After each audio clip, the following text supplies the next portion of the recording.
How to Move the Stars by Jacob Lemansky. Chapter 5, Slovenia. April 21st, 2013, Slovenia. A fresh breeze on my face lifted me from my sleep.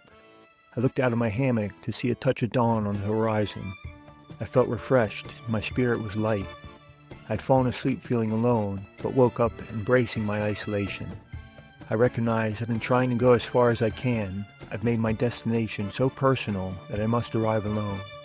A companion would either help me along or hold me back, and I want neither. Being alone also gives me total control and full responsibility, allowing for a purity in my pursuit. Each choice I make to keep myself safe and moving forward is made in a vacuum of opinions. If the decisions are all my own, then so too will be the results. In the late morning, I visited the village of Polnova simply because of the interesting shape of the town on my map. I arrived to find a small community existing within the walls of a fort in the shape of a 9-pointed star. As a military fortress, the logic was that each point of the star could defend the adjacent points. Construction began in the 1590s and represented the idyllic thinking of the time. The town was meant to be both an impenetrable military stronghold and a self-sustaining utopia.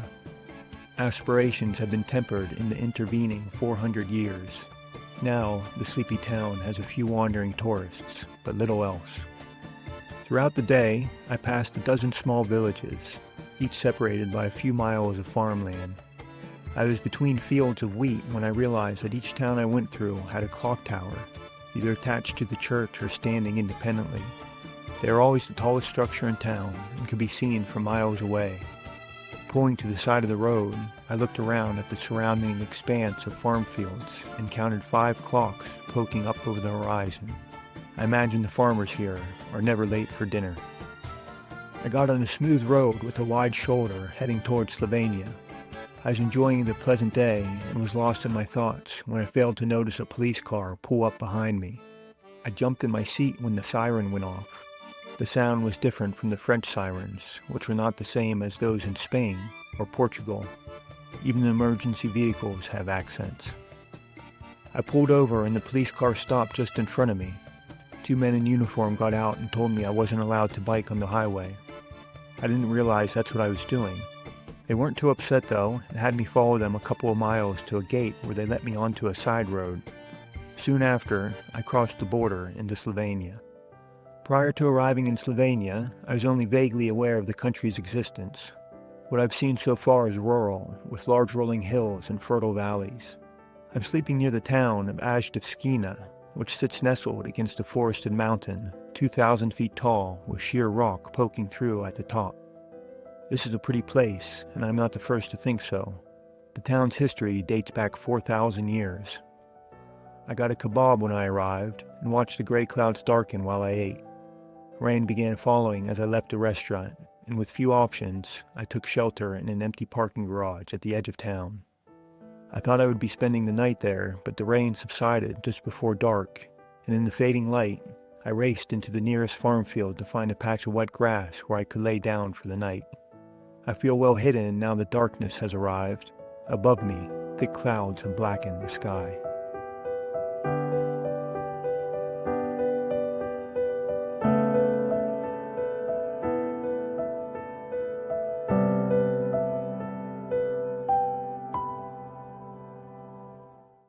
April 22nd, 2013, a rainy day.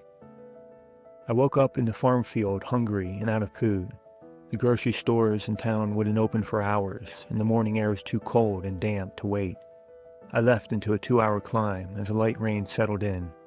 I felt heavy and unhappy. My stomach growled. At the top of the climb, I found a small shop that sold bread. I sat on the ground under the store's awning, eating and looking around at the gray world. On the other side of the road, a drab, rocky hill edged into the low clouds. All the buildings were the depressing color of wet concrete. When I finished eating, I would have preferred to do anything other than go back into the cold, damp weather, but I had nothing else to do. I left into a fast ascent towards the next valley. Rain hitting my face ran down my neck and into my jacket.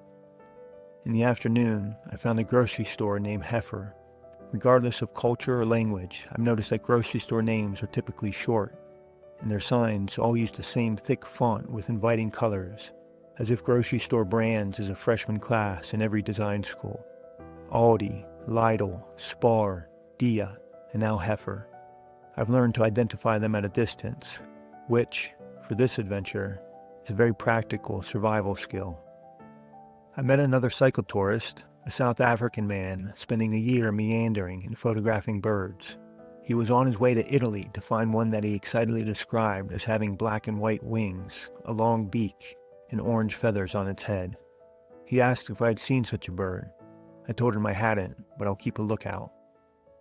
At the end of the day, I came upon a flooded river that spread across the land to form a shallow lake nearly a mile wide. The road I was following took me to the edge of the water, then plunged straight in. I would have to find a way around, but I just wanted to be done biking for the day. I wandered the area looking for a place to sleep, but the ground was saturated, and the sparse trees left me exposed to being found.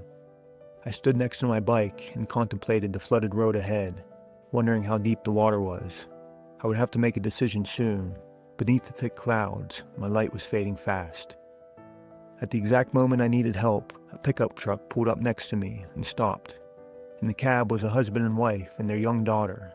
They spoke English and offered to carry me over the lake. I put my bike in the back, then squeezed onto the bench seat next to them. As we drove, the water rose up to the door of the truck, and in the middle of the lake, we crossed a submerged bridge over the original stream bed. The couple told me that the area floods like this twice a year. They dropped me off and pointed me down the road towards a campground. I thanked them, and after they drove out of sight, I pushed my bike into a patch of dark forest. The rain began again as I was tying up my hammock. I squatted beneath the rain fly to eat a cold can of soup. Then I stripped off my rain gear and crawled inside. My shirt and pants are wet, but I have nothing else to wear. This was a hard day, uncomfortable and long. I felt sorry for myself for being so cold and wet. My mood lifted only after I was warm in my hammock. To endure this trip, I need to be careful and not to succumb to this way of thinking. Tomorrow, I'm going to love the rain for being different from the sun. The soft patter of water dripping on the forest floor really is quite soothing.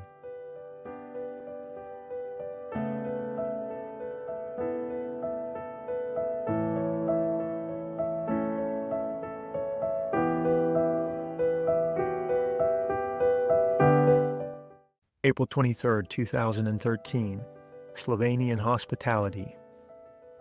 The rain stopped this morning shortly after I woke up. I crawled out of my hammock into the dripping forest and looked around. I could see the clouds beginning to break up. The sun had only just come up when I got back on the road, and soon after, I entered the village of Lays. There were only a few streets and all was quiet. I was halfway through town when a woman unexpectedly burst out of the front door of a house and came running towards me, waving for me to stop. Even before I got off my bike, she offered me breakfast, a shower, and a washing machine. She didn't speak English, but mimed all of her offers with surprising clarity. While my clothes were washing, I sat in the kitchen wearing my rain pants and a borrowed t-shirt, watching as my host prepared a big breakfast. Her granddaughter lived in the upstairs apartment and came down with her boyfriend to join us. They were both my age, and both of them spoke English well. The boyfriend explained that everyone learns English in school, and then they stay fresh by watching American films. We shared a big breakfast. Everything was homemade. White bread and sweet cake, eggs from their chickens, pickled cucumbers from the garden, mushrooms, sausage, and green tea. I asked about the tea, and the granddaughter said she picks the flowers on her walks. She offered to take me after breakfast to show me. We walked back into the forest and right past where I'd been sleeping in my hammock. In a field just beyond, we picked flowers and searched for mushrooms. She explained to me that subsistence farming is typical in small towns because food prices have risen dramatically as Slovenia has become more touristic.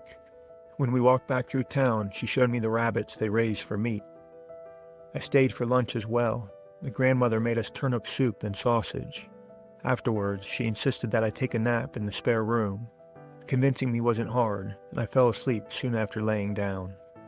I finally left in the late afternoon. The sun had come out, I was clean, and so were my clothes. It felt good. My doldrums from yesterday were gone. As a parting gift, I was given a small hardcover book of erotic poetry. The granddaughter explained that poetry is an important part of Slovenian culture. I felt the gift to be perfectly sincere and absurd. The poetry is written in Slovene, a language I suspect I'll never learn to read, and that the book is full of erotic poetry adds a funny touch. I'll carry the book home with me as a treasure from the indigenous Slovenians. I thanked them for everything, then pedaled down the road. As evening approached, I passed through the capital, Ljubljana. The streets were clean, there was a pretty castle on a hill, and a park by the river. Despite being the capital, the city was small, just a mile across, and with the sun getting low, I moved through quickly on my way to find somewhere to sleep. Tonight, I'm behind a school, camping in a well-hidden spot along a stream. I've got my sleeping bag laid out on the ground next to the rippling water, and bats are darting through the air above me. I like being here. This place feels very peaceful.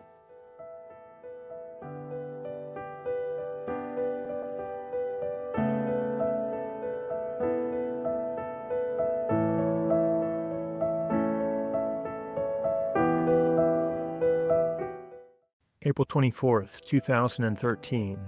Through the forest. A fine mist hung over the fields this morning. As the haze burned away under the rising sun, jagged, snow-capped mountains appeared on the horizon. I pedaled toward them into tall, rolling hills covered by a tapestry of thick forest and green pastures. I felt happy as I went, and by the end of the day, I felt tired too. To get to a place to hang my hammock, I left the road for a patch of trees, then wrestled my bike up a steep hill, slipping and falling the whole way on a thick layer of dry leaves. My thighs burned terribly from the effort, and when I finally got to the top, I collapsed on the ground until the pain subsided.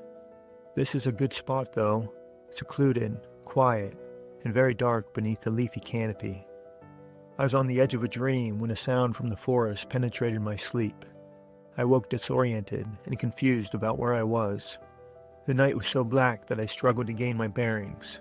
I wasn't even sure if I had actually heard anything.